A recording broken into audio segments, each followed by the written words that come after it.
آپ نے کیا پڑھنا ہے؟ اقلاب کا قاعدہ. کون سا قاعدہ؟ اقلاب کا. اقلاب کس کا قاعدہ ہے؟ تنوین یا نون ساکن کا قاعدہ. تنوین کس کو کہتے ہیں؟ اور نون ساکن کس کو کہتے ہیں؟ جزم والے نون کو کہتے ہیں.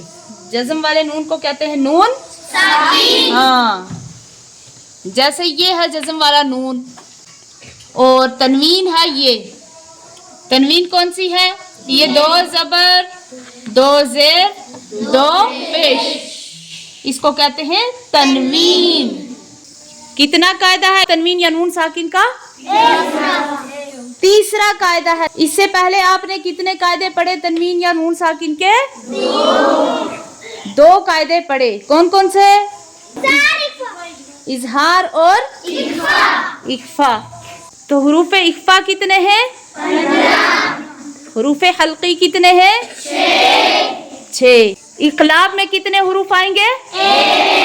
1.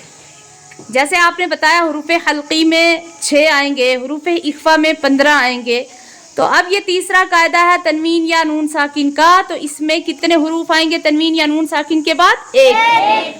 اور وہ کون سا حرف ہے؟ با. تو اس سے پہلے جو آپ نے اظہار کا قاعدہ پڑھا تھا، اظہار کے کیا معنی بتائے تھے؟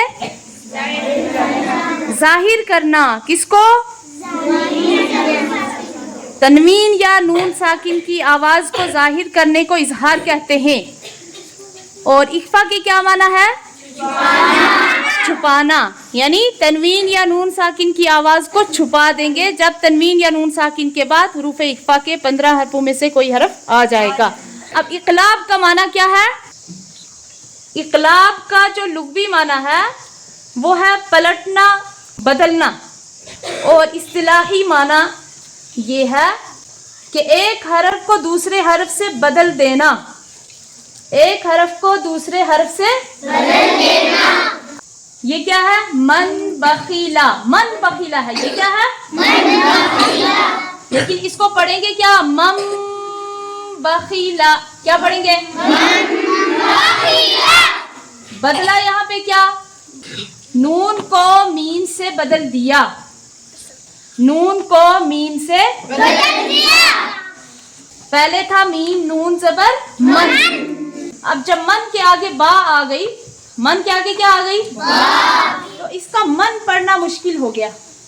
من پڑھنا کیا ہو گیا؟ مشکل ہو گیا. اس لیے آگے چھوٹی سی میم لگانی پڑی، جس کو پڑھنے کے آسان کرنے کے لیے میم لگانی پڑی. اور اس کو کیا پڑھیں گے؟ من نہیں پڑھیں گے، من بخیلا.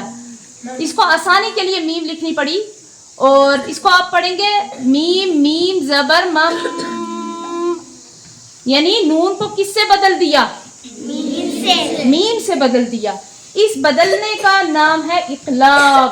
بدلنے کا نام کیا ہے؟ اقلاب. تو اس کا ہجے کریں گے، اس نون کے جزم کو میم کو دے دیں گے. میم میم زبر مم. اور یہاں پہ جب پڑھیں گے تو اس پر غنہ اور اخفا دونوں ہوں گے. غنہ اور اخفا. تو پورا قاعدہ اس طریقے سے ہے. نون ساکن کے بعد با آ جائے، نون کو میم سے بدل کر غنہ اور اخفا کے ساتھ پڑھیں گے. غنہ اور اخفا کے ساتھ پڑھیں گے. اس کو اقلاب کہتے ہیں.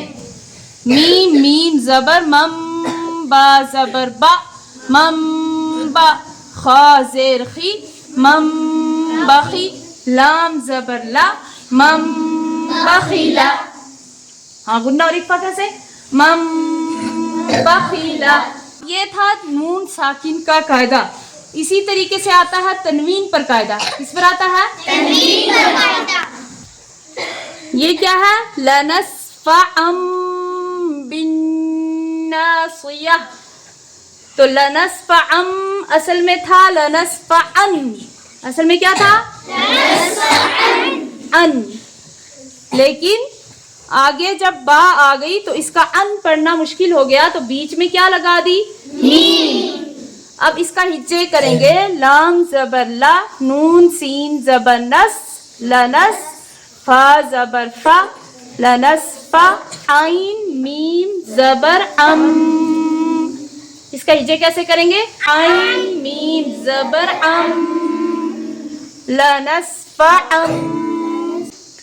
با نون زیر بن نون الف زبر نا بن نا صاد زیر سی بن ناصی یا زبر یا تا زیر تی بن ناصیہ.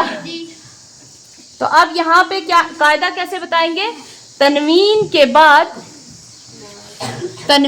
بعد با آ رہی ہے، اس لیے نون کو میم سے، نون کون سا؟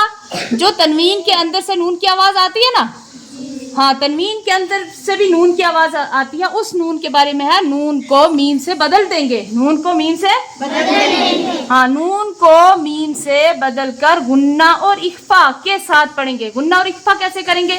ام، کیسے؟